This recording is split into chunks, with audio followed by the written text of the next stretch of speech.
Um, just to briefly go over, this is a sutta where the Buddha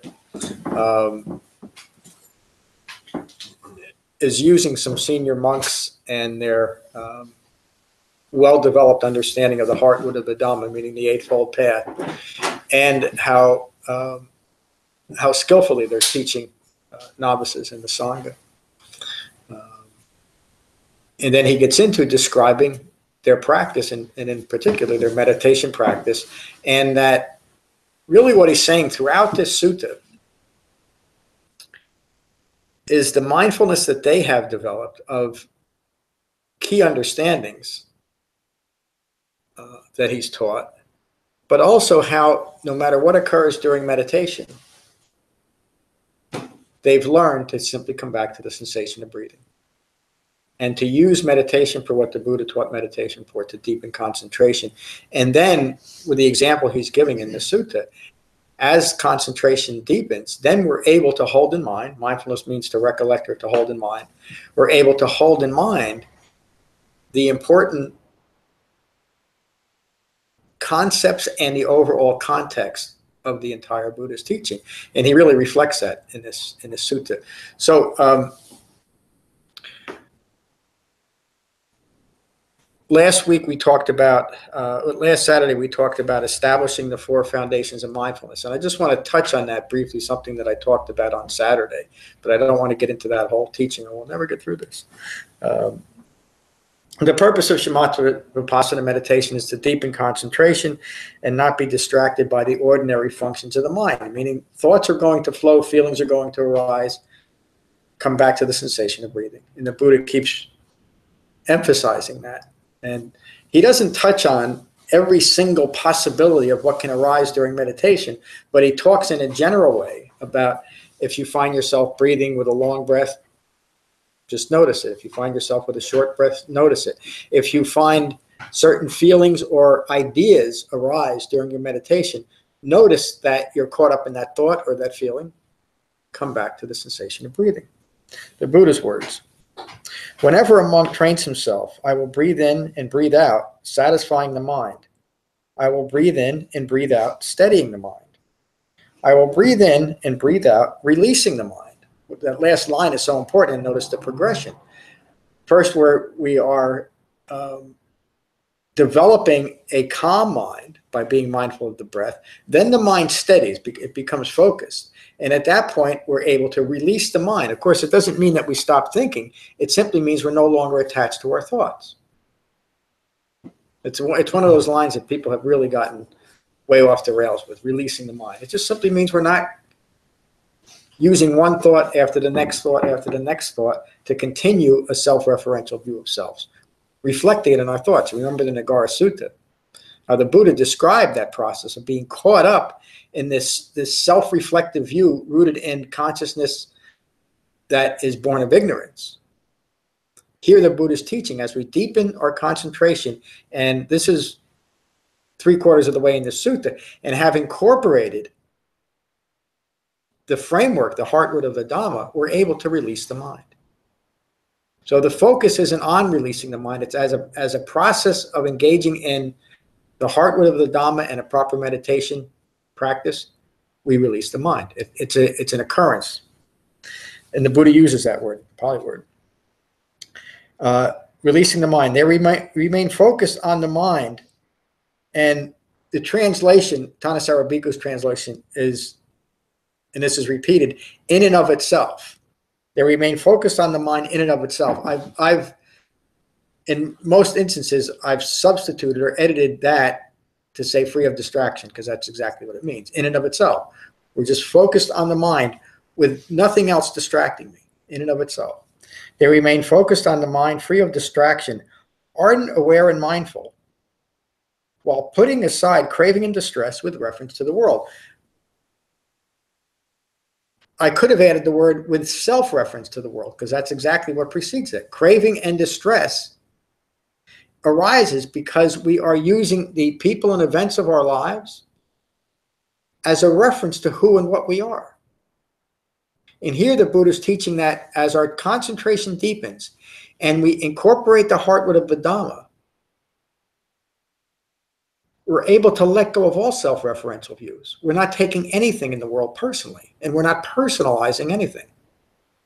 We have released the mind, we have released our attachment. Remember how the Buddha described an awakened human being from the perspective of right view, is that person has developed a profound and penetrating understanding of the nature of dukkha. In order to do that, you have to have a penetrating understanding of the three marks of existence. And he described that mind as unbound or released from clinging. And he's referencing that in this sutta. Is that clear here? So the Buddha is really bringing the entire development of an awakened mind and describing it in very similar but also situationally different applications,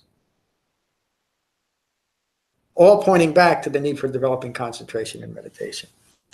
The Buddha continues, when this occurs, this monk remains mindful of the in-breath and the out-breath, free of distraction, ardent, alert, and mindful, while, because of engaging in this process appropriately, while putting aside craving and distress with reference to the world. Do you also see the reference to the Four Noble Truths, and specifically the Second Noble Truth? Craving originates and clinging perpetuates suffering. Putting aside that craving through an appropriately developed meditation practice within the broader framework of the Heartwood of the Dhamma, the Eightfold Path. The Buddha continues. These are really wonderful words here. I do not say that there is a development of mindfulness of breathing for one who is forgetful of these simple, I add the words, of these instructions, of these simple instructions, or who is not fully aware of these instructions. So there's two conditions that you could not develop the Dhamma practice. You're not holding in mind, or you were never fortunate enough to have been taught these practices. Remember the setting. The Buddha is holding out these senior monks as an example of how to practice and how to teach the Dhamma. Whenever a monk trains himself, I will breathe in and breathe out sensitive to impermanence. I will breathe in and breathe out sensitive to dispassion. I will breathe in and breathe out sensitive to cessation. Since sensitive in this term, in this application, means aware of it, mindful of it, mindful that it is occurring, that I have developed this passion. I have the third noble truth is that cessation of dukkha is possible, and our contributions to dukkha, and an awakened presentation of the third noble truth is that cessation of dukkha has been experienced. That's how the Buddha describes it. And he's referring again to it here. I will breathe in and breathe out. No more dukkha. And to be mindful of it, to be aware of it. Even if it's just in that moment, even if the next breath that comes, again, he's talking to the whole Sangha here. Even if in the next breath, a feeling of distress arises. In that previous moment, we've had an experience of the cessation of dukkha, of the cessation of stress, even if it's just in that moment. And it's important to be mindful of it, because that helps us guide our practice within the framework of the Dhamma, within the Heartwood of the Dhamma. The Buddha continues. Get away from there. I will breathe in and breathe out sensitive to relinquishment, letting everything go, letting all self-referential views go. My words, when this occurs, the Buddha's words, on this occasion, the monk remains sensitive to all mental qualities in and of themselves, free of distraction, being mindful of all mental qualities in and of themselves, not distracted by them, being dispassionate about it, relinquishing the need for any mental quality to be different than they are, free of distraction, ardent, alert, and mindful, while putting aside craving and distress with reference to the world. Those who see with wisdom and understanding, meaning right view, the relinquishment, the abandoning of craving and distress, are those who have established right mindfulness with equanimity, an unwavering mind. When this occurs, this person remains mindful of all mental qualities, free of distraction, ardent, alert, and mindful, while putting aside craving and distress with reference to the world. This is how mindfulness of the in-breath and the out-breath is appropriately developed so as to bring the four foundations of mindfulness to their culmination. again, the 4 foundations of mindfulness, if you remember that the series of talks we went through over the summer, are first taught to establish mindfulness of the breath, free of distraction of feelings arising and thoughts arising, and free of the need for the quality of mind to be any different than it is. And then the 4 foundations continues to teach how to apply that well-concentrated mind, to develop the important aspects of the entire Dhamma, concluding with being able, the 4 foundations of mind then lead to the ability to hold in mind the 4 noble truths. Remember how that concluded? Everybody remembers, sure you do. And now he's referring to that, the 4 foundations of mindfulness in the Anapanasati Sutta, using the example of these senior monks of how they've actually developed that. Okay, that was what I touched on last week. I don't want to go too far tonight, but I'd like to get through the 7 factors of awakening in total, but we'll see how far we go. So now the Buddha's teaching how someone who has developed the Heartwood of the Dhamma has incorporated the 7 factors of awakening. And these factors of awakening, we've given a few talks on that, are qualities of mind that are to be developed, and once they're developed, they are factors of awakening. Is that clear? So again, these are things to strive for, and they're things to notice as we develop them. And how are the 4 foundations of mindfulness appropriately developed so as to bring the 7 factors of awakening to their culmination? Whenever a monk remains focused on the body, free of distraction, ardent, alert, and mindful, while putting aside craving and distress with reference to the world, their mindfulness is steady and continuous. Wonderful, isn't it? Having established mindfulness that is steady and continuous. No distractions. When mindfulness is steady and continuous, then mindfulness as a factor for awakening becomes directed. So all the different applications of mindfulness are often good to have. It's good to be mindful of what you're doing. But as far as awakening is, the Buddha taught a very specific application of mindfulness. And that's the mindfulness that is founded in concentration, that is able to hold all the factors of the Eightfold Path in mind as a framework for awakening, and then developing a mind that is steady and continuous within that framework. It's the essence of right view. There's nothing occurring now in my mind to distract me from seeing the world in any other way except through right view. It's awakened human being. It's a factor of awakening.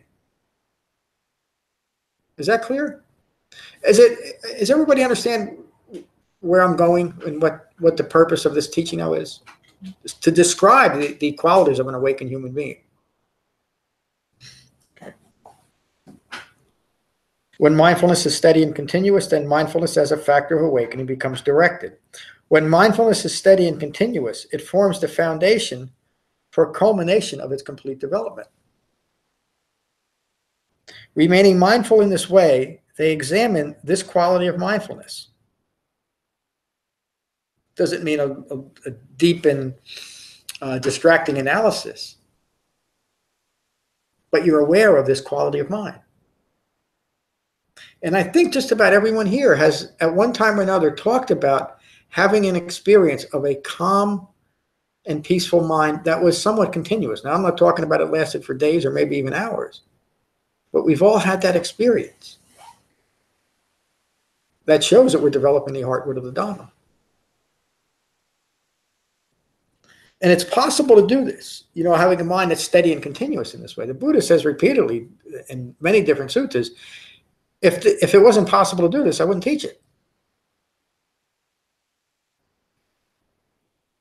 When one remains mindful in this way, examining and developing understanding of this quality of mindfulness with discernment, then mindfulness of certain qualities as a factor for awakening arises.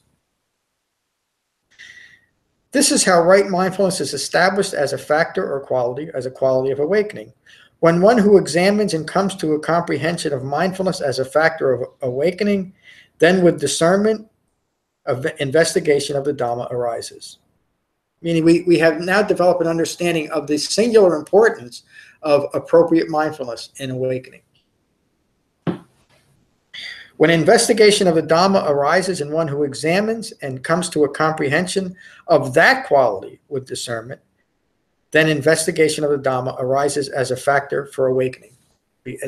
As a factor of awakening becomes aroused. Does everybody understand what I just said? Say it one more time, please. Maybe 2 times. Yes. I'm going to do it this way. When investigation of the Dhamma arises in one who examines and comes to a comprehension of that quality with discernment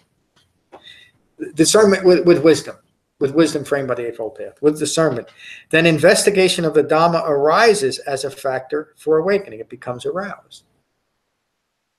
Diane. What I'm hearing, and that's why I'm asking this, is like if you have a decision to make, or just the daily decisions of your life, what I'm hearing is as decisions arise and you're in the, you're practicing and you're mindful and you're in, practicing the Eightfold Path, then your decisions will be made not on distractions of feelings or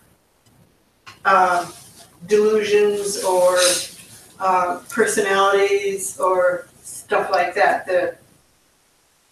Am I on the right track? Yep, that's the essence of the Dhamma is right where you're going. A well-concentrated mind that is able to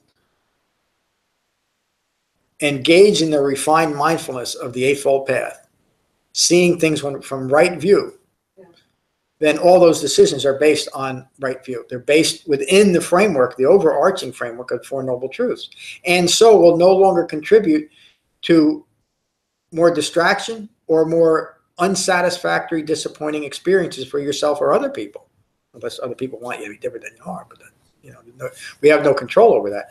But specifically, that's what occurs from developing the entire Eightfold Path. What the Buddha is talking about right here is that of holding in mind the importance of developing the Heartwood of the Dhamma. And once that is held in mind, that then becomes a factor for awakening. Understanding that there's more than just meditating, or there's more than being distracted by so-called spiritual practice. When it's completely understood that investigation of the Dhamma is a factor of awakening, hopefully what we'll do is investigate the Dhamma and do it in this very well-focused way that the Buddha presents. And then as a consequence of that, when decisions are made, they're made within that proper framework. I just want to, is that clear, Helen? Mm-hmm. And Diane? I'm just seeing the importance of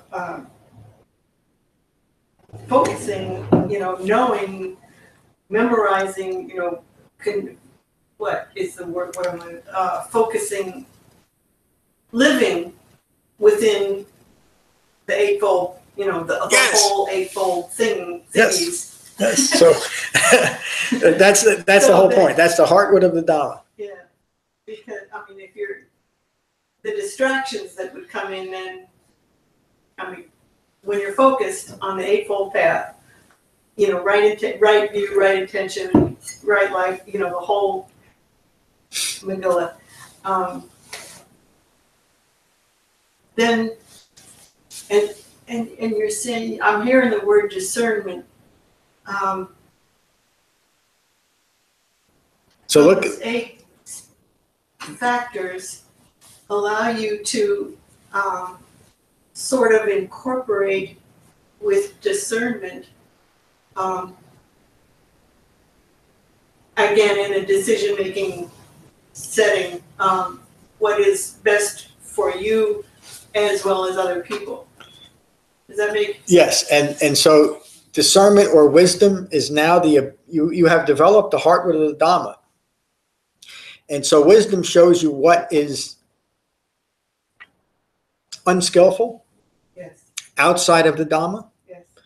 what will only lead to more eye-making and more stress, Yeah. or it helps you remain, again, think about just the words concentration and mindfulness within this framework. It means that you have developed the Eightfold Path as a framework for how you experience your life moment by moment, which means that as your life unfolds, nothing needs to be any different than it is. Your mindfulness is steady and continuous because of the foundation that you've developed within yourself. You've united and this, we're going to touch on this a little bit later if I get to it. You've united your body in your mind in your body in reference to what's occurring. Your mind is no longer outside of itself. It's no longer objectified on any false views of how your life should be. And so you're completely mindful within this framework. So again, in a practical way, when something that comes up that might have been distressing or you might have resisted or maybe even exploded over, your mind will remain steady and continuous, and you will respond in an appropriate way. It doesn't mean that we'll wake up one morning on a bed of roses and now we're awakened. Dukkha still occurs. But because we have eliminated craving and clinging, we've eliminated craving for things to be different than they are and clinging to the notion that they should be, our minds remain at peace. This is the embodiment. This is the embodiment. And I keep, excuse me for putting you on the spot, David, I still go back to an email that David sent a week and a half or so ago now, that the entire Dhamma is in the next breath. And it is when that next breath is well concentrated and arises within the framework of the Eightfold Path. Then it is. That's the type of gentle and refined mindfulness of an awakened human being.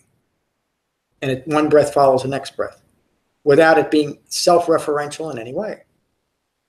And look how this directly relates to what I just said, not self-referential in any way. We breathe, we're focused on the breath in and of itself. And so off our cushions, what arises is free of distraction. It arises in and of itself. We're learning to see the discreteness of all phenomena, which I don't want to get deep into it, but it contradicts the idea of interdependence and interconnectedness in relation to the Dhamma. We're able to see things discreetly without dispassionately, meaning that those things, because I'm no longer attached to what's arising and I have no wrong views rooted in ignorance, reflecting off of what's arising, I can simply be at peace with what's arising.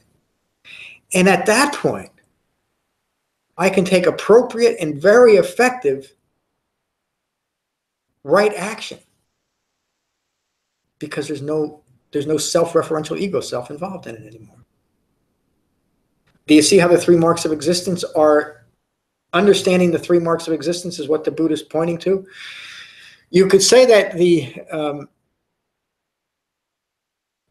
referring to dukkha is referring to the three marks of existence. It's because of the impermanent nature of all things, a misunderstanding of what constitutes a self, the not self characteristic, and a misunderstanding of the interaction between these two things, these two elements, that dukkha arises. When we understand that, like Kandana said when he got it during Buddha's first teaching, all conditioned things that arise are subject to cessation. The Buddha said, you got it, you're awakened.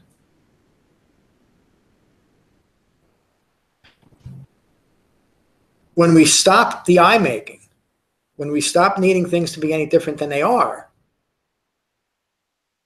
dukkha may arise, but we don't need it to be any different because we understand now there's no self there. We don't take it personally. We've interrupted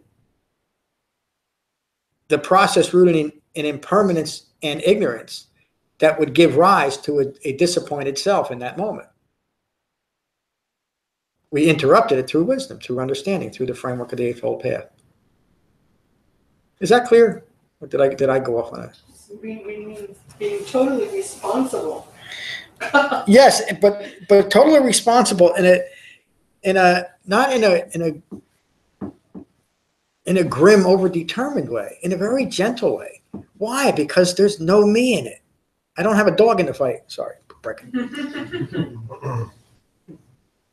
It's just what's occurring. And because of an understanding of a profound understanding of impermanence, what's occurring is going to change. So what do I care about it? I mean, I care about it in a way that it should be different. And an interesting paradox is when we let go of the need for anything to be different than it is,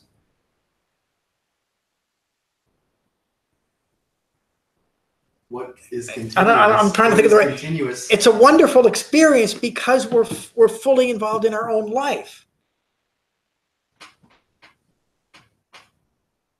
When we think that something needs to be different, meaning I need to have more of it, which usually happens when we have an unconcentrated mind lacking mindfulness, something pleasurable happens, we just want more of it. Or something happens that we'd rather not happen and we don't want to be a part of it. Immediately we're distracted in all different directions from both of those occurrences, from pleasure or aversion. Or when our mind is not well framed within the Eightfold Path, an ongoing ambiguity and indifference to much of our life, that place between wanting something and the aversion, which is where most of our life occurs. And that's where we miss it. Because we're so caught up on experience that we can't stand that middle way, which is what the Eightfold Path brings us, that middle way. We're able to notice and be a part of our life as our life occurs without the need for it to be any different.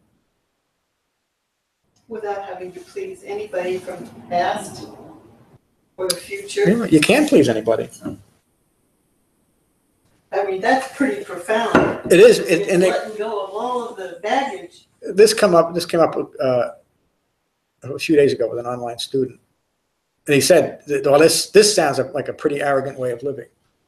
And of course, if it's outside of the framework of the Eightfold Path, it is I don't give a rat's behind attitude. But framed by the Eightfold Path in a mind well concentrated, it's the most, think about the Buddha. The Buddha was the most compassionate human being that ever lived because he understood the nature of human life.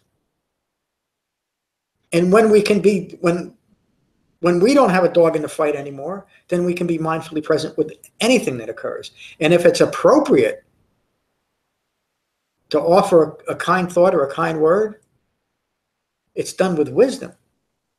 It's not done with any type of arrogance at all. It's free of it. Let me continue a little bit. I want to try to get a little bit further here. This is how investigation of the. Let me go back to that one. When one who examines and comes to a comprehension of mindfulness as a factor of awakening, then with discernment, investigation of the Dhamma arises. You really need to have a level of mindfulness. When investigation of the Dhamma arises in one who examines and comes to a comprehension of that quality with discernment, with wisdom, then investigation of the Dhamma arises as a factor for awakening. It's now become a real part of your awakening process. This is how investigation of the Dhamma is established as a factor or a quality of awakening. When one who examines and comes to a comprehension of investigation of the Dhamma arising as a factor for awakening with discernment, persevering effort arises. So now the Buddha is taking us through a series of qualities of mind that are developing as a consequence of a well-focused Dhamma practice. As a factor of awakening, persevering effort arises. Another word for that is right effort, the sixth factor of the Eightfold Path. Because we're now developing an overall framework of the Heartwood of the Dhamma, right effort, persevering effort will continue. It's now a factor of our awakening. When persevering effort arises in one who examines, analyzes, and comes to a comprehension of that quality with discernment, then persevering effort arises as a factor for awakening. It becomes aroused. We're able now to hold these factors in mind. It's not something that moment by moment we're thinking of these seven factors. They're part of the way we look at ourselves in relation to the world. This is how persevering effort is established as a factor or a quality of awakening. When one whose persevering effort arises, then joyful engagement or rapture, joyful engagement with the Dhamma arises. When joyful engagement with the Dhamma arises in one whose persistence is aroused, then joyful engagement with the Dhamma as a factor of awakening becomes aroused. One leads to the next. This is how joyful engagement with the Dhamma is established as a factor or a quality of awakening. When one is joyfully engaged with the Dhamma, the body grows calm and the mind grows calm. Of course, joyful engagement with the Dhamma means that we understand we finally found what we've been looking for. And of course, we are going to be joyfully engaged with that. And because we know this is now we're gaining the ability to take true refuge in the Buddha, the Dhamma, and a well-focused Sangha. Of course, our mind and our body calms, doesn't it? We know we're doing what we need to be doing. When one is joyfully engaged with the Dhamma, the body grows calm and the mind grows calm. When the body and mind of a monk is joyfully engaged with the Dhamma, then tranquility as a factor for awakening arises. This is how tranquility is established as a factor or a quality of awakening. This points directly to the importance of developing a meditation practice, shamatha, tranquility, but within the broader framework of the Eightfold Path. And so here the Buddha is pointing to he's unifying the tranquil mind that is developed other seven factors of the Eightfold Path. This is how tranquility is established as a factor of awakening. When one who is tranquil, the mind and body calm, the mind develops concentration. So again, this is not that we don't develop concentration immediately upon beginning a meditation practice, but the profound concentration that's necessary to awaken is developed through engaging in the entire Eightfold Path, the Heartwood of the Dhamma. When the mind of one who is tranquil and well concentrated, then concentration as a factor of awakening arises. This is how concentration is established as a factor of awakening.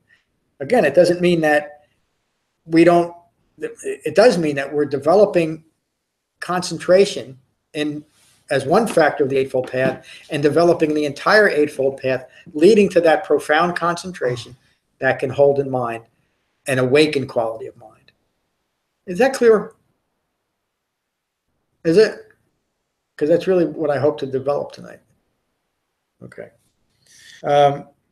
My words here. Here the Buddha is bringing the four foundations and the purpose of Shamatha-Vipassana meditation to its ultimate culmination, to establish concentration as the primary purpose for meditation.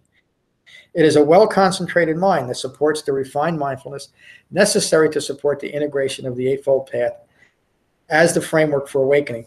So again, this is getting towards the end of this particular sutta too. The Buddhist described in very elaborate detail all the things or the many things that can arise during meditation, and now he's concluding it with putting emphasis again on using meditation to deepen concentration to support the entire Heartwood of the Dhamma.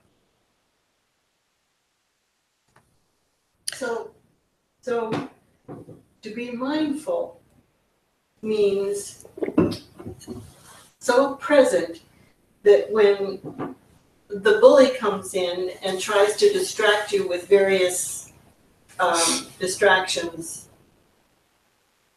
personally or otherwise, that in mindfulness, in being present now, you don't even hear what's the button pushing. Is that? Well, you won't react to it. it'll still occur. Whatever. You'll hear, they won't Yeah, affect you. your mind is well concentrated enough to hold in mind. It's not just concentration, but that concentration is necessary. It's such a great question. Thank you.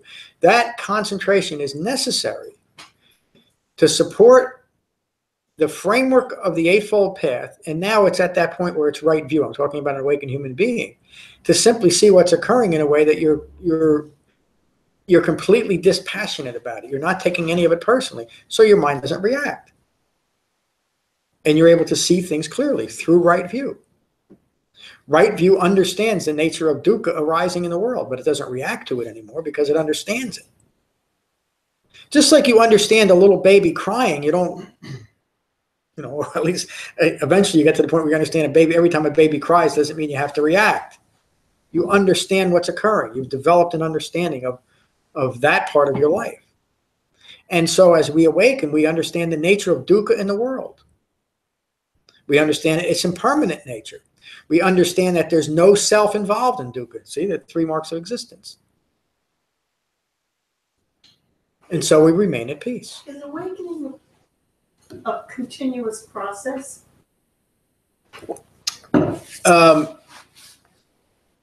Yes, it is. And even upon awakening, boy, I don't want to get too far into this. A student asked me, why did the Buddha keep meditating after he awakened? Why wouldn't he? Why wouldn't you want to? So there's a quality of mind of an awakened human being that understands the preciousness of that awakened mind. So it will be a mind that is well tended to. So in that sense, it's an ongoing process. And you continue to develop the focus, the mindfulness, the concentration. Well, we're getting a little bit away from where I want to talk about tonight. It's just, since it's okay. I appreciate the question. It's important. An awakened mind is steady and continuous, like the Buddha describes here. But that quality of mind still needs mindful attention, needs to be taken care of, like anything else in the world. Care and feeding. So even that quality of mind, again, take away all the mystical things we might have thought about and what awakening means. But now that mind, that awakened mind, is able to gently address its own well-being in a steady and continuous way. It knows what to do. So did the Buddha, after his experiences with Mara, have any more experiences? I've never come across any of that in any of the suttas. So, Mara is just a metaphor for a troubled mind. Even the Anapanasati Sutta, the sutta that covers the last 90 days of the Buddha's life, including when he was very, very ill, he got food poisoning. And in it describes in quite a bit of detail the pain and suffering that he went through. But in a way that you're clear that he understands this is just what's occurring. And even he understands where he got the food poisoning from. And he was very clear, don't even let Kunda know, the cook that made his meal. Don't even let him know, because he doesn't want to bring distress to Kunda's mind. So you're still a human being, and you feel and experience everything. But your mind is so well concentrated and framed by an understanding of the 3 marks of existence that you don't react to it anymore. You're able to stay fully present. So when Mara arises, well,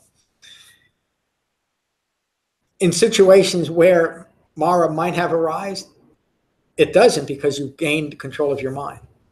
So your mind doesn't fall into those disturbed mind states, which is pretty cool, isn't it? Okay. A little bit more.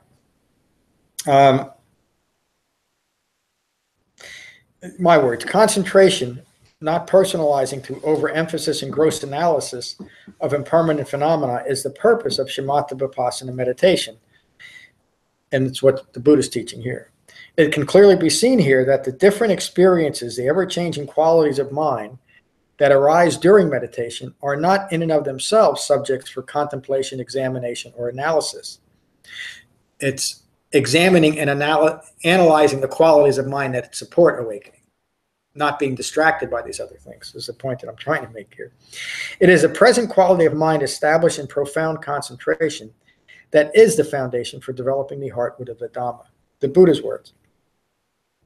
When one whose concentration is established, equanimity arises. When equanimity arises, then equanimity as a factor for awakening arises. This is how equanimity is established as a factor for awakening. My words, a mind well concentrated and established in equanimity remains undisturbed and undistracted by the flow of thoughts and feelings. Resting in equanimity, the purpose and goal of Shamatha-Vipassana meditation is fully developed. This last statement relates to the fourth level of meditative absorption, or the fourth jhana. In the concluding section of the Satipatthana Sutta, where the Buddha describes the culmination of the development of Shamatha-Vipassana meditation, arising on four foundations of mindfulness, the Buddha's words. Furthermore, one remains mindful of the quality of mind in reference to the Four Noble Truths, bringing it all the way back to his very first teaching. Remain mindful of knowing that this is stress, meaning understanding the nature of stress. This is the origination of stress, meaning craving originates and clinging maintains stress, the second noble truth. This is the cessation of stress. And this is the Eightfold Path that leads to the cessation of stress. In this way, one remains mindful of the quality of mind free of distraction internally and externally. We're no longer objectifying our thoughts. We're no longer clinging to the people and events of our lives to describe our life to ourselves. One remains mindful of the phenomena of the origination of qualities of mind and their arising and passing away. There is the knowledge of the maintenance of qualities of mind and their recollection. It goes to that question about what about after awakening? One remains mindful of the qualities of mind to be maintained.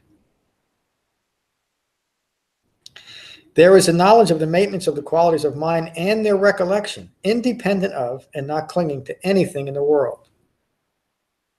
This is how one remains mindful of the seven factors of awakening in and of themselves.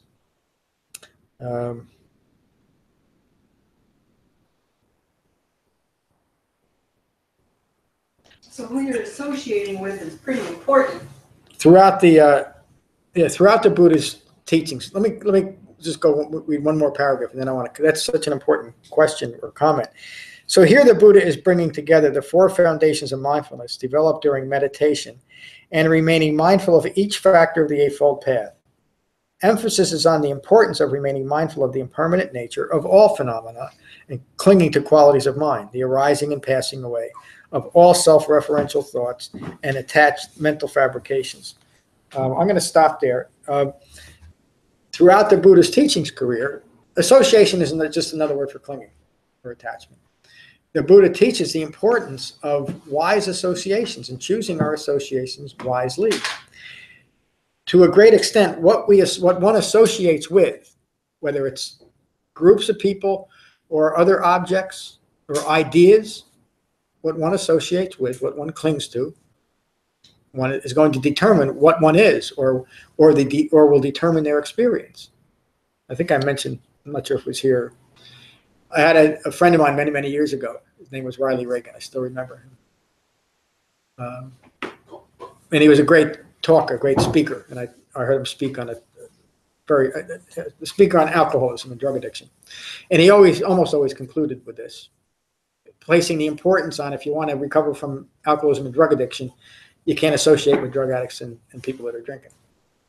And he would say this: if you're sitting down in a room and you look to your right and there's a duck, and you look to your left and there's a duck, and you look in front of you and a duck, and you look behind you and there's a duck, it's a pretty damn good chance you're a duck. What you associate with, you're going to become. And that does not mean that we should not have any associate. We shouldn't come in contact with other people. That's just more dukkha. But who we associate with on an ideological level is important, and it's something to look for. Getting back to the sutta, what we associate within our thoughts is going to determine our own experience. And if on our meditation practice, we associate analysis of impermanent phenomena arising and passing away, our meditation practice is only going to further distraction. When we're focused on the mind in and of itself, no matter what occurs, we're going to deepen concentration, and we'll gain the ability to hold in mind the Heartwood of the Dhamma. So this is a rather long sutta, and I'll still be giving 2 more talks. I think I'll be concluding on Saturday on it, but it is of primary importance because it teaches how to, I almost said it teaches, it describes how to meditate, but it's not instructions on how to meditate. It describes how to view things and how to engage with what arises. And what the Buddha's teaching is, no matter what arises, maintain mindfulness of the sensation of breathing. Be mindful of the in-breath and the out-breath. And when we're mindful of the in-breath and the out-breath in this way, in the right context, being mindful of the in-breath and the out-breath is direct training on impermanence. The arising and the passing away of all things. So that's tonight's talk. Thank you. Any questions directly on the talk? Well, maybe it was, well, are there? And then we're going to go around the room. And any impressions or anything you'd like to say about the new instructions, I'd like to hear too. So, Matt, good to see you tonight. John, good to be here. Good to see everybody.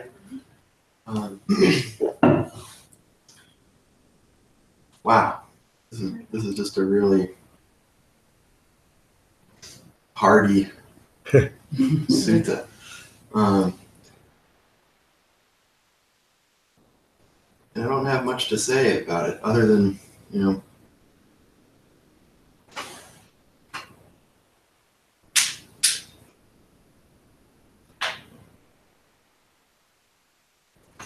engaging the proper method of Shamatha-Vipassana in the context of developing the Dhamma, developing the Eightfold Path, cultivates stillness, which is tranquility, which is continuous, which is this abiding calm that we're experiencing through practice.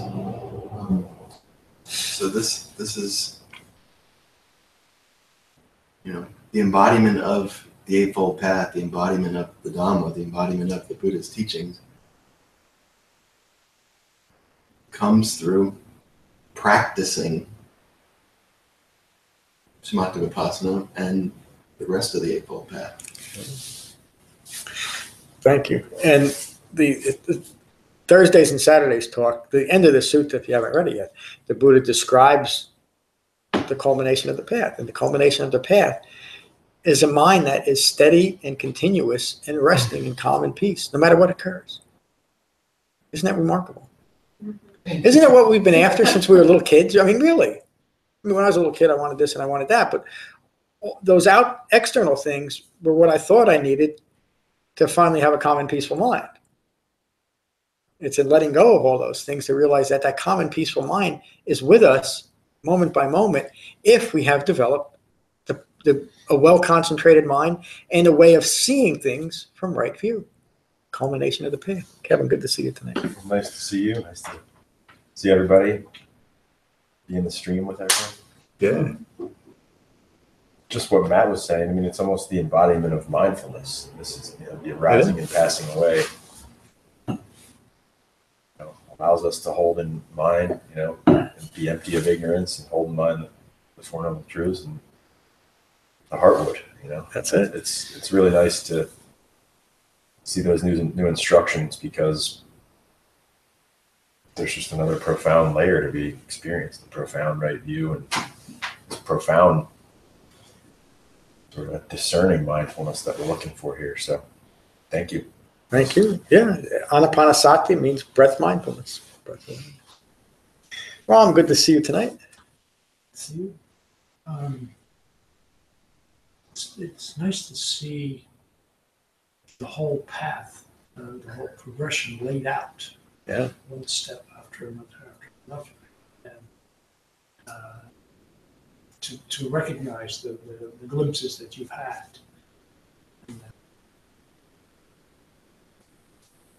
But I also see I've got more refinement to do in my meditation technique.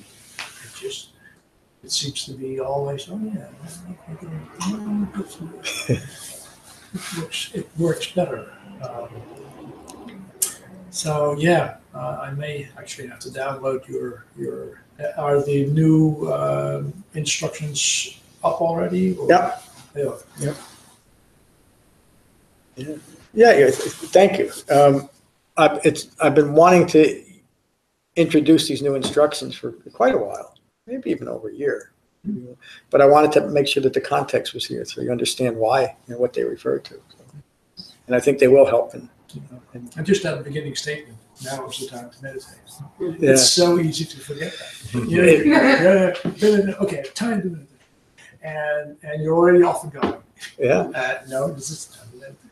Yeah, and that it puts the focus on whatever occurs. Doesn't matter, because I'm meditating. I used to use that a lot when I first started teaching, and I don't know why I stopped using that to begin a meditation session. David, good to see you.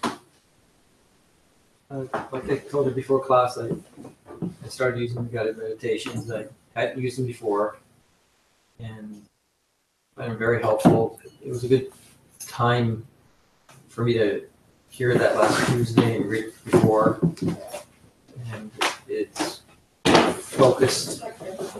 It's focused my meditation, and it allowed me to really concentrate much better. So Yeah. Greatly appreciated. Yeah, thank you. Helen, good to see you tonight. Thank you. Good to be here. I keep coming back to it's all that simple and all that hard.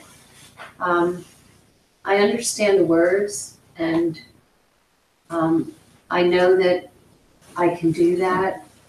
What I have to, the leap that I need to make is that wanting things to be different. You know, for example, you're driving in traffic and someone cuts you off. Well, you wish that they didn't do that. Yeah. So I still have that.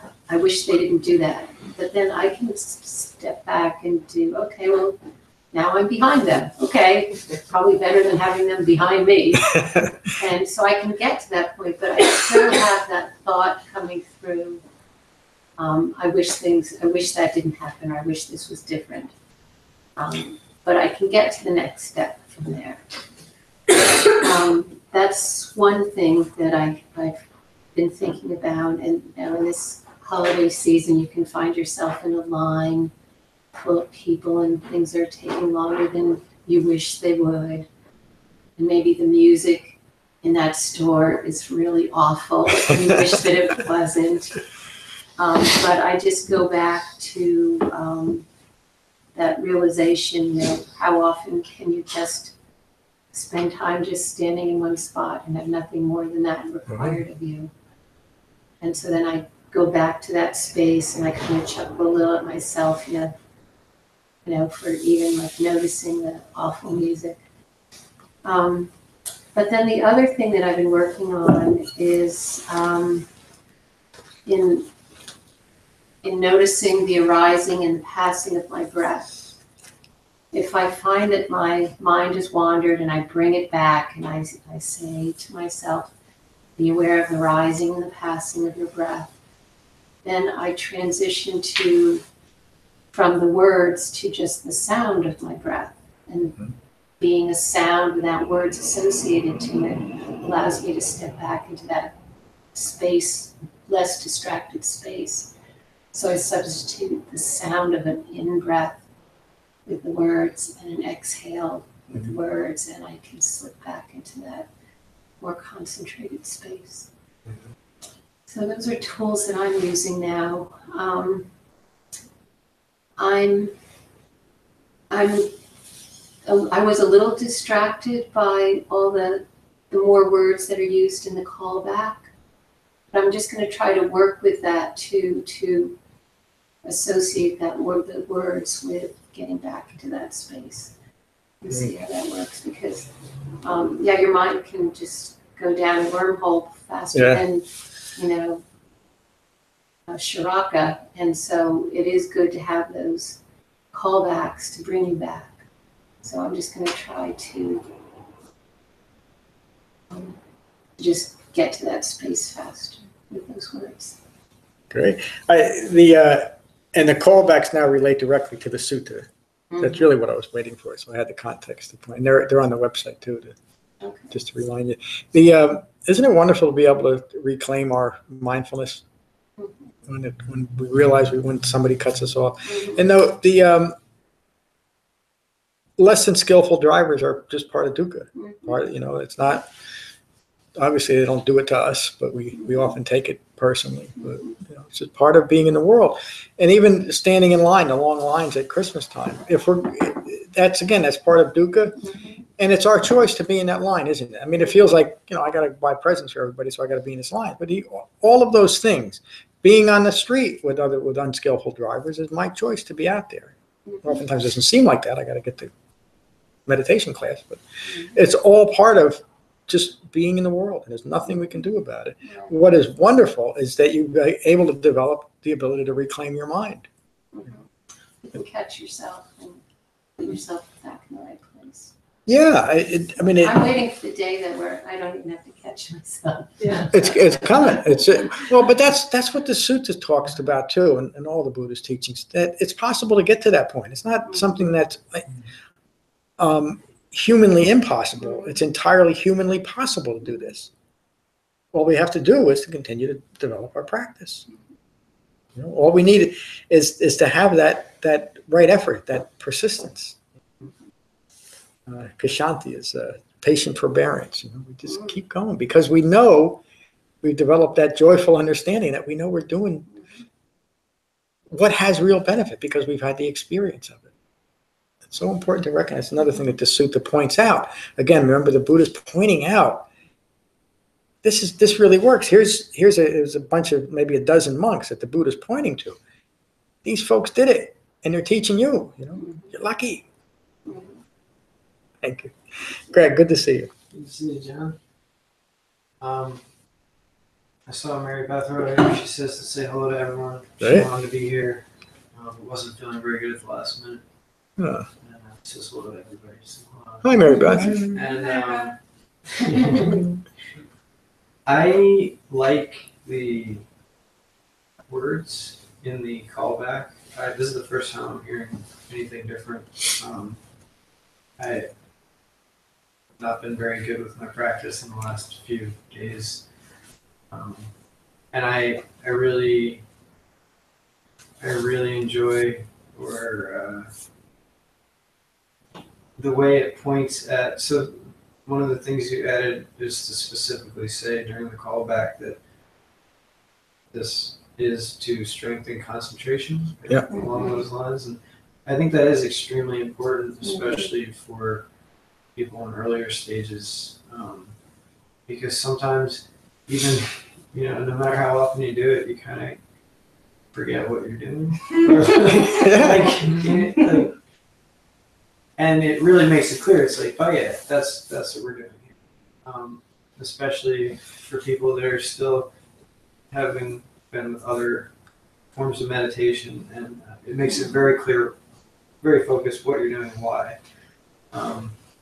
But I personally don't meditate with any type of callbacks because sometimes you're really focused, and it can kind of jar you out of your focus. So at home, I don't usually,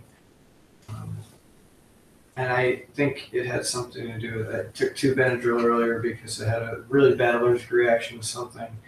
And it was the first time in a long time I was just sitting there focusing on my breath, and it really jarred me when I heard your voice. I almost forgot what we were doing for a second. And I was like, wow, was that 20 minutes? Wait, no, we do this every 5 minutes. And so I think it's very good for maybe people earlier on in the practice, but if it serves as a distraction, I just, whatever suits the individual, I guess.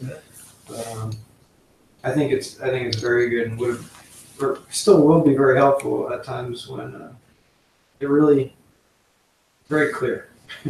Yeah. So I do. I didn't notice. I'm gonna have to listen to it over again because I'm a little out of it today.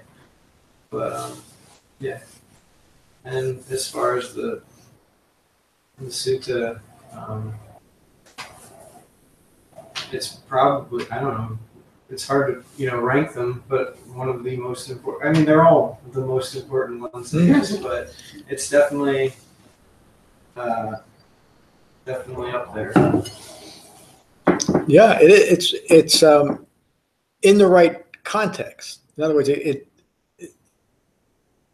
doesn't stand alone, but it includes direction on how to incorporate the entire Heartwood of the Dhamma, how the Buddha starts the sutta. That it is that.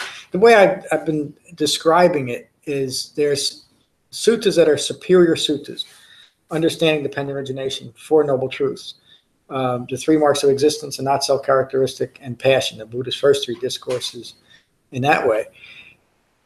The superior suttas lay out the foundation or the framework for understanding inferior, but not meaning any less important by calling them inferior. And that's Just the Heartwood that. Yeah, you have to have the context in order to know to properly. If you just heard the Anapanasati Sutta, I don't think there's any way you can understand how to apply it, and that's the problem. It's applied in so many less than skillful ways, and even the word. I think I said this Tuesday when we first started last Tuesday. The word Anapanasati has more significance in modern Buddhist practice than the actual sutta itself. And so breath-mindfulness or breath awareness is now taken on its own kind of thing. So again, I don't want to go there, but it's important to understand the context of why you're doing this. Mm-hmm. And the words and the callbacks are used to point directly to the sutta. In other words, it is the reason why we're meditating, is to concentrate. It's not for contemplation. It's not for analysis. We're here to increase our concentration by being mindful of the in-breath and the out-breath, and also to understand the impermanence of all things by being mindful of the in-breath and the out-breath. So, again, it's been something I wanted to introduce for a while, but I want to have the context. It's interesting that I've never come across anything where the Buddha did a guided meditation. But again, I think because those that compiled the Sutta Pitaka, the monks a month after the Buddha's passing, were more concerned about preserving the context because they understood the context was more important than anything else. And so we have suttas that these words came out of. The Samadhi Sutta, the Sutta on concentration, the Yuganada Sutta, the Sutta on the importance of Shamatha and Vipassana as part of a meditation practice, the Kimsuka Sutta, the teachings on the jhana for deepening concentration and what that experience is like, and then the Satipatthana Sutta and this sutta. It all points to this is how we meditate. This is the experience. So I'm glad you're here. I hope you feel better. Diane, good to see you tonight. How are you? Fine, thank you. How are you? I'm good. Thanks for asking. I don't know that I don't think I have. I'm happy. I mean, I'm content and glad I'm here. I'm glad you're here too. Thank you. Greg, thank you for proofing this article too. I didn't get very far, but for doing it. I'm still looking through it, but you're welcome in advance. Great, thank you. Mary, good to see you tonight. How are you? Oh, very good. This is just really fantastic material. I think so too. And the opportunity to deepen the practice, no matter where you are in your development of your practice, is very welcome. I appreciate that the emphasis tonight was on the context, right? So again, bringing it back to why we're doing this, what framework we're doing this in. There's so much in the sutta, 7 factors, 4 of this, 5 of that, all that in there, but it's like a piece of DNA, like it all relates to each other and it's all coming together very nicely. When you're reading it in the moment, it's hard to comprehend it all and walk away from it. But it's really good, and I really appreciate the words like penetrating, it wasn't focus, but effort or something, you know, like that's taking it down to a deeper level of effort around the concentration.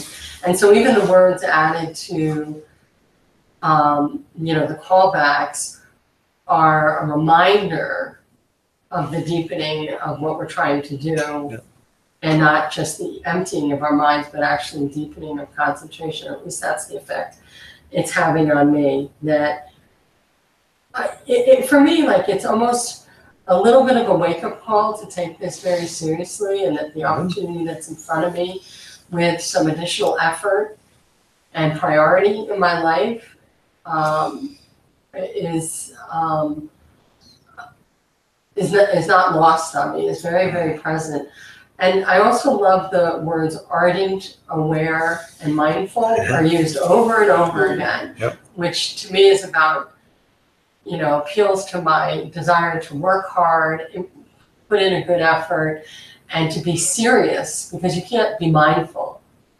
Mindful isn't just, you know, like a throwaway word. In order to be mindful, you have to have some level of concentration and intention with it. So those words were used over and over again, and I'm really, you know, that got my attention, that there's always a way to put in a better effort in getting your meditation in, the quality of what you're putting into your meditation. And you're so gentle, you say it in so many different ways, how much you wanted people to read this, which you don't always do. We don't walk away with homework too much, right?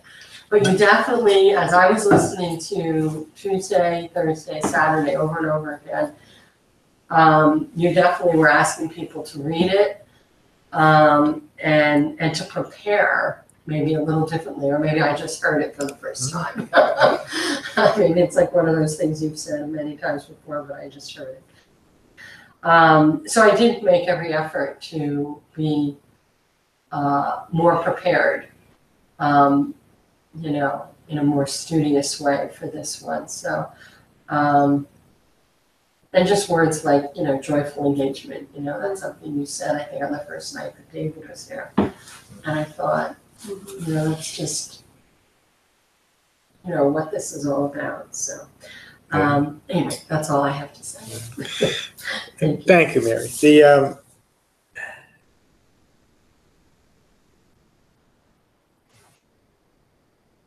I'm trying to think of how to say this without sounding incredibly self-serving. It's important to me to inspire. I mean, to me, this is the most incredible teaching ever. And to be in my position, to be able to hopefully inspire people is not something I take lightly. So it's important. And this is a particular sutta that, again, we learn a lot here, don't we? And we learn what we need to learn to develop the Dhamma, but this is a singularly important one in the right context. So I do encourage everybody to make sure you read it and read it again and listen to the talks. And it is going to be, this and the Satipatthana Sutta are going to be part of the next book, which gets a little bit more focused on meditation and mindfulness than becoming Buddha. And it is going to be, both of those suttas are going to be incorporated in our spring retreat. So we'll spend more time on this again, and obviously it'll be something we keep coming back to. So and the overall context of this sutta is really what's so appealing to me, is how the Buddha is using it to say, listen to this, because you can do just what these folks did, just what I did, you know, and you can do it now. It's not something, you know, it's not lifetimes in the future. It's right now. Take to the Dhamma and awaken. So thank you. Bonnie, good to see you tonight. How are you? I'm good, thank you.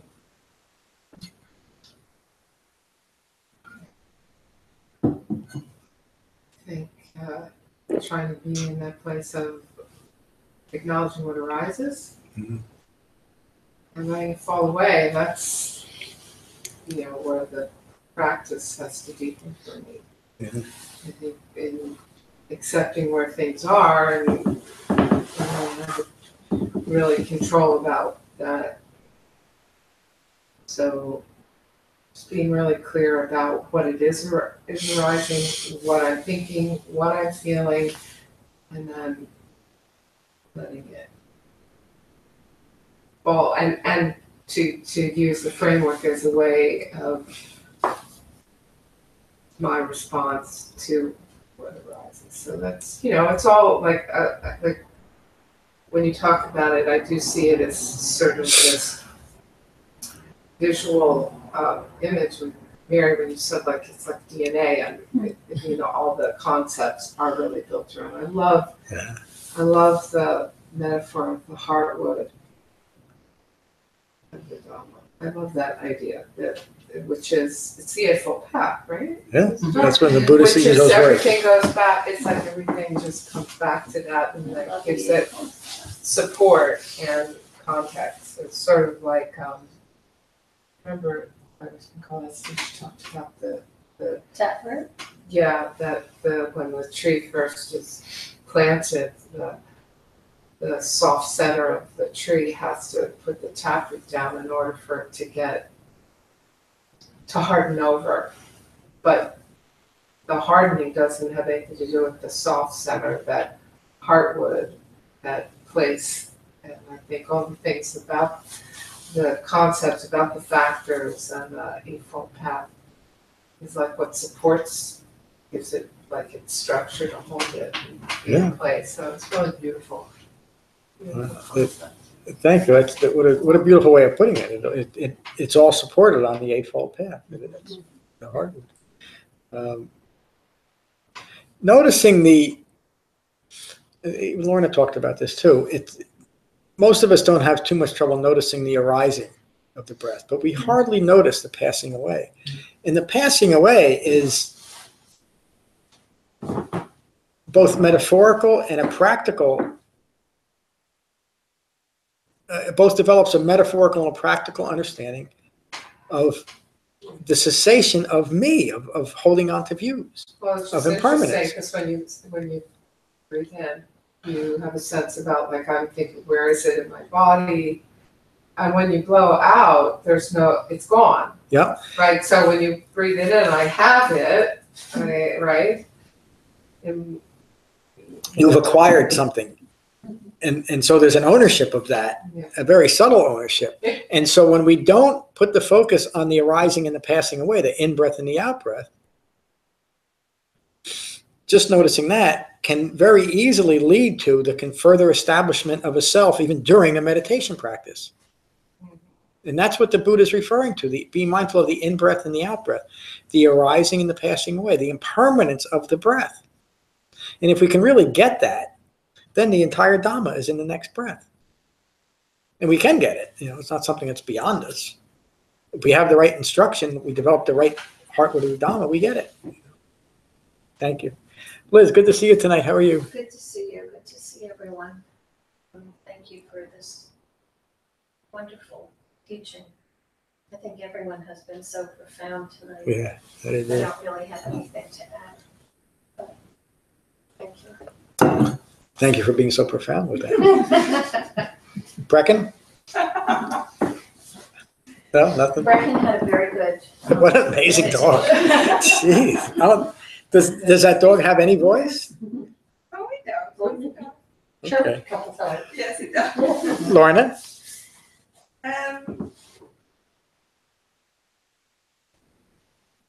Well, there's parts of the sutta that you can identify with, and for me, it's the earlier parts where, and I think it's just a brilliant observation from the Buddha that we all reference ourselves from the outside world. Yeah. And I just think that's a wonderful observation. With the reference to the world. And I can certainly identify to that. Mm-hmm. And then it goes on and on and on, and to the point of awakening and preserving awakened mind. And well, I can't identify to that, obviously.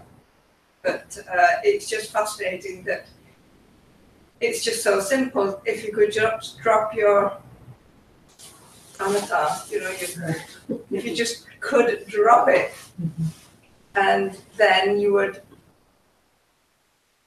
just see the world as it is. It's as simple as that. Mm-hmm. But very difficult. And then in this meditation, we're asked to look at the three marks of existence. Anatta, the not self-characteristic, impermanence, and dukkha.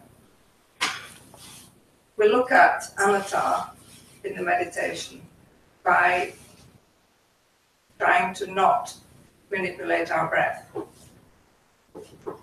And we look at impermanence, the rising and passing away.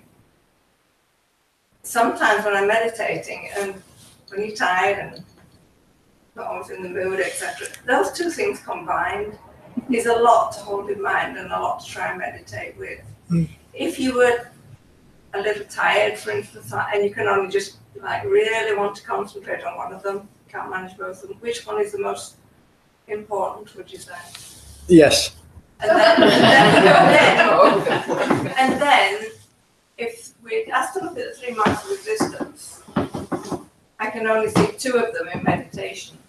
Is the dukkha in there subtly or not? Yes.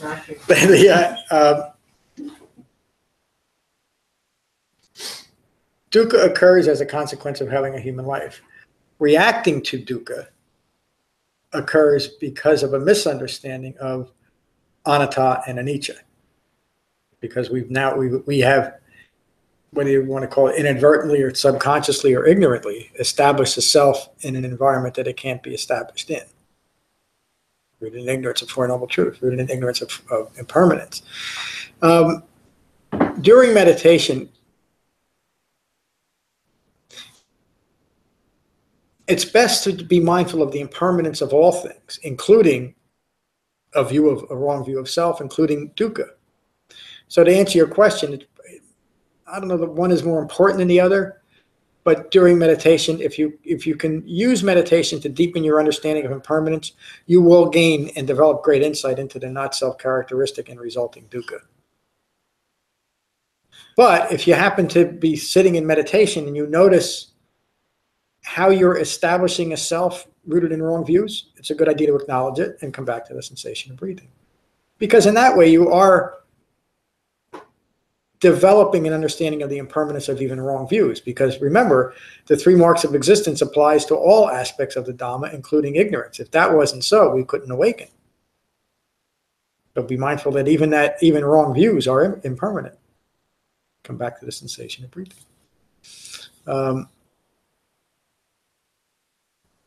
I think that's enough for tonight. Thank you, Lorna.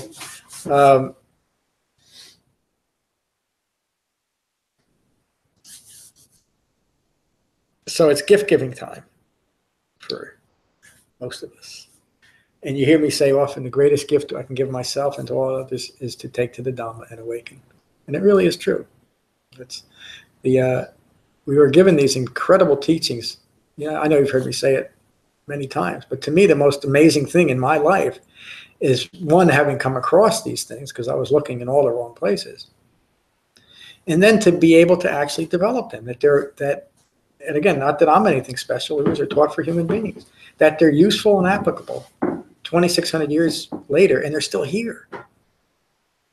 There's been a lot of effort to kind of make sure they weren't around anymore, but they're still here, and we're able to develop it. So happy holidays, everyone.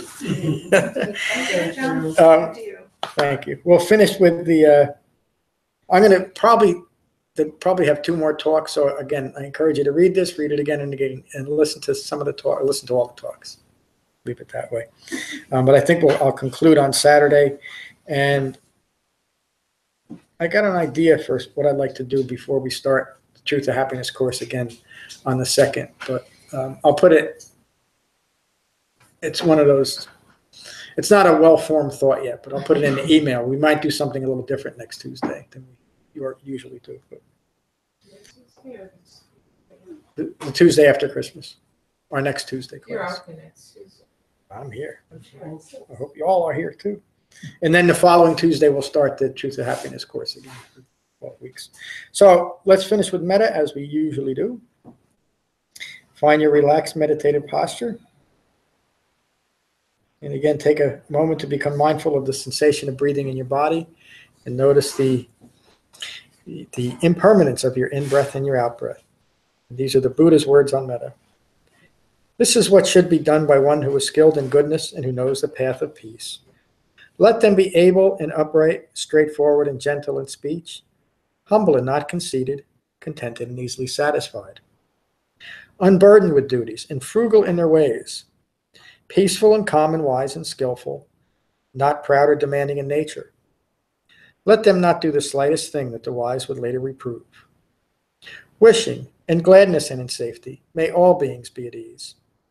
Whatever living beings there may be, whether they are weak or strong, omitting none, the great or the mighty, medium, short, or small, the seen and the unseen, those living near and far away, those born and to be born, may all beings be at ease. Let none deceive another or despise any being in any state. Let none through anger or ill will wish harm upon another. Even as a mother protects with her life her child, her only child, so with a boundless heart should one cherish all living beings. Radiating kindness over the entire world, spreading upwards to the skies and downwards to the depths, outwards and unbounded, freed from hatred and ill will. Whether standing or walking, seated or lying down, free from drowsiness, one should sustain this recollection. This is said to be the sublime abiding. By not holding to fixed views, the pure-hearted one, having clarity of vision, being freed from all sense desires, is not born again into this world. Thank you all for a wonderful class. Thank Peace. you, John. And Merry Christmas. Merry Christmas. I think this is my favorite.